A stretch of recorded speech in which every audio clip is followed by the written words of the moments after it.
Break के बाद आपका स्वागत है। अभी आप बता रहे थे कि जिस तरह से आपने पर्यटन को एक ने वास्तव में एक धार दी, रफ्तार भी दी और गति चल पड़ी है, सरकार भी, संगठन भी। तो सरकार में कहा जाता है कि जो एक ब्यूरोक्रेसी है, नौकरशाही है, नौकरशाही से कितना आपको सहयोग मिल पा रहा है, वो समझने में कहीं परेशानी तो नहीं आ रही? देखिए, पहली बात तो ये मैं बता दूं कि हमने कुछ जोड़ा नहीं है जी। हमने केवल निर्णय लिया है और ये भगवान की कृपा है कि वो उस निर्णय का परिणाम जो है सार्थक होता हुआ दिखाई दे रहा है। जहाँ तक अधिकारियों और सबके सहयोग का सवाल है, इस मामले में हमें बड़ा उत्साहपूर्ण सहयोग मिल रहा है। हमारे अधिकारीगण भी वॉलंटियर के तौर पर काम कर रहे हैं और इस समय हमको उसी रूप में काम करने की ज़रूरत है। यदि हमको अपने टूरिज़्म को प्रमोट करना है, वैसे हम ऐसा नहीं है कि टूरिज़्म के मामले में देश भर में कोई पीछे हो, मगर हम चाहते हैं कि नंबर 1, 2, 3 में हमारी गिनती हो और हम देश के लिए विदेशी मुद्रा कमाने वाले भी होना है। हम अपनी आजीविका नहीं सोच रहे हैं, हम देश की भी सोच रहे हैं। तो उसके लिए हमको बहुत कुछ हद तक अतिथि देवो भव की भावना जो इनक्रेडिबल इंडिया की बात कही जा रही है, तक करते हुए लोगों का स्वागत करता हुआ राज्य के रूप में चित्रित करने की ज़रूरत है। लेकिन जैसे सबका साथ सबका विकास की बात कही जा रही है, केंद्र में नरेंद्र मोदी सरकार ने कहा सबका साथ सबका विकास, तो आपके यहाँ जो सबका साथ सबका विकास सरकार के परिप्रेक्ष्य में और संगठन के परिप्रेक्ष्य में, उसको आप किस तरह देखते हैं? देखिए, ये कोई नई बात नहीं है। जब तक आप सबका साथ नहीं लेंगे तब तक विकास नहीं हो सकता है। लेकिन सबका साथ आप तभी ले पाएंगे जब सबके लिए सोचेंगे। इसीलिए हमारे देश में इंक्लूसिव ग्रोथ, लोगों ने उसको अंग्रेजी में कह दिया, अंतर केवल इतना है कि ये समग्र विकास की बात है जी। मगर ये उस समग्र और सबके विकास को किस तरीके से पेश किया गया है, लीड करने का काम करते हैं। और हम कोशिशें कर रहे हैं कि न केवल हम पर्यटन, उद्योग, इन क्षेत्रों में आगे बढ़े, शिक्षा आदि के क्षेत्र में, बल्कि हमारा जो व्यक्ति अभाव में है या जो क्षेत्र अभाव में है, उनको भी हम विकास की दौड़ में सम्मिलित करने का काम करें। इसलिए मैंने एक बात पर फोकस रखा है कि ज़्यादा से ज़्यादा लोगों तक सरकार की मदद, सरकार का सहायता करने वाला हाथ आगे बढ़ता हुआ दिखाई दे। और उसके लिए हमने पहले जाते ही फैसला लिया कि 400 रुपया हमारी विधवा विकलांग वृद्धावस्था पेंशन थी, मैंने उसको बढ़ा करके 800 कर दिया। और उसका जो दायरा था, पहले 1000 रुपये तक की आय रखी थी, मैंने उसको बढ़ा करके 4000। इसमें एक छोटा सा सवाल है रावत जी कि ये जो आपने 400 से 800 किया, जो योजनाएं बढ़ाने की बात है, हमारे पूर्व प्रधानमंत्री राजीव गांधी 1987 में बात कही थी कि 1 रुपया दे रहे हैं 15 पैसा पहुंचता है। उसके बाद 10वें प्रधानमंत्री नरेंद्र मोदी हैं, उसको सभी पार्टी के लोगों ने सराहा। पार्टी भावना से ऊपर उठ के कि वास्तव में ये खामियां हैं, 1 रुपया 50 पैसा नहीं पहुंचता, 40 पैसा नहीं पहुंचता। तो इस ब्यूरोक्रेसी को और सिस्टम को 1 रुपया कम से कम 70 पैसे या 1 रुपया पहुँचे, आपके पास क्या योजना है, कैसे इसको आप? देखिए, हम कोशिश करें टेक्नोलॉजी का उपयोग करें। और जैसे छात्रों को जो छात्रवृत्ति मिलती है SC और OBC आदि की, अब हमने कहा कि इनका खाता खोलो।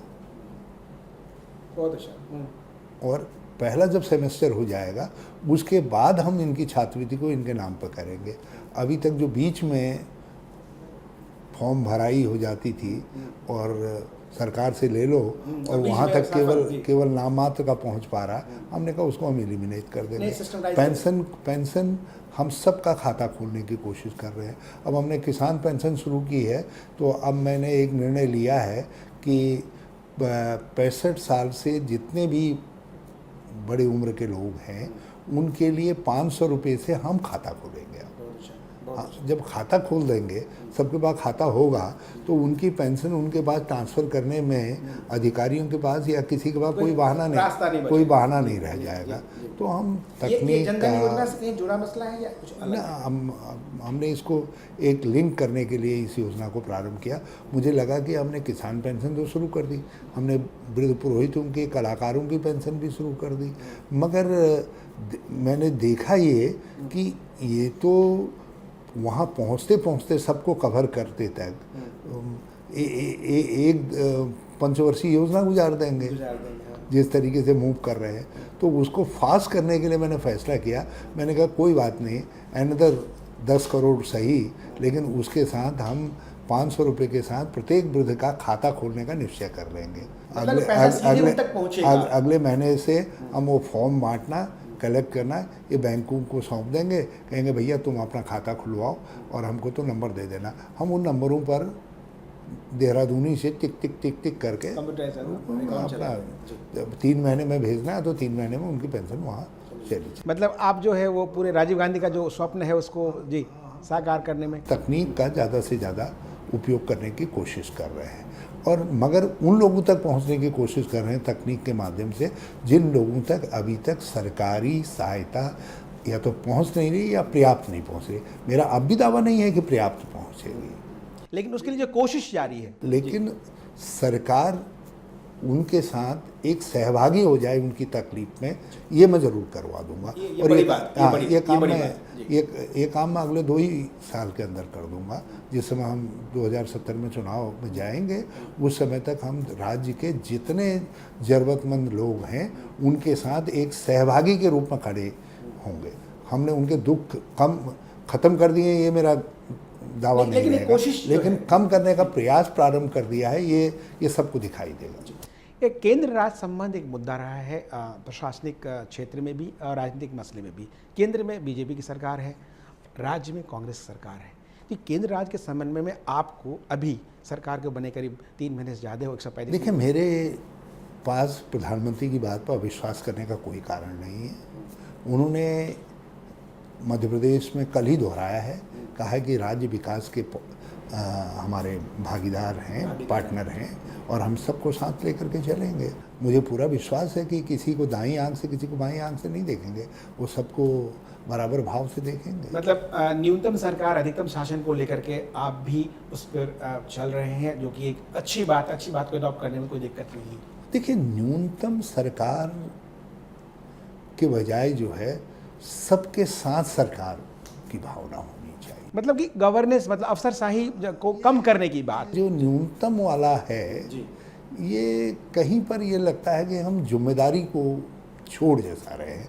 हमारे समय में लोग न्यूनतम सरकार की बात करते थे, मगर जब हम इंक्लूसिव ग्रोथ की बात करते हैं, जिस देश के अंदर 30 करोड़ से ज़्यादा लोग गरीबी की रेखा के नीचे हों, जिस देश के अंदर आज भी इन्फेंट मोर्टेलिटी और बच्चा जन्मते वक्त की मोर्टेलिटी का रेट बढ़ा हुआ हो, तो उस देश के अंदर आप न्यूनतम की बात नहीं कर सकते।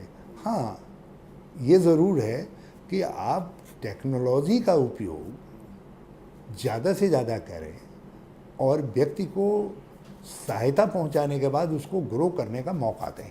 मतलब आपका जो फार्मूला है इंक्लूसिव ग्रोथ का, जब हम ये न्यूनतम सरकार की वाली बात करते हैं तो कहीं पर आभास ये होता है कि हम कुछ प्रिविलेज लोगों के लिए इस स्लोगन को कॉइन अप कर रहे हैं, क्योंकि ये वेस्टर्न वर्ल्ड में भी जो है उन लोगों का नारा रहा है जो लोग जो है ये समझते थे कि गवर्नमेंट वो अच्छी है जो गवर्नमेंट कम से कम हस्तक्षेप करती है और कम से कम लेजिस्लेशन पास करने का काम करती है। भारत जैसे देश के अंदर जब तक सरकारी हस्तक्षेप नहीं होगा, गरीब कैसे उठ करके खड़ा हो। आपने बहुत बड़ी बात कही कि न्यूनतम सरकार का जो मॉडल है वो अपने तरह से है, लेकिन सरकार के द्वारा आम जनता के लिए उन जो भी सरकारी योजनाएं हैं जनहित में कैसे पहुंचाई जाए, एक चुनौती एक केंद्र के लिए भी है और राज्य के लिए भी है। लेकिन हम इस पर आपसे चर्चा जारी रखेंगे, लेकिन अब वक्त है एक ब्रेक का। ब्रेक के बाद हम फिर मिलते हैं।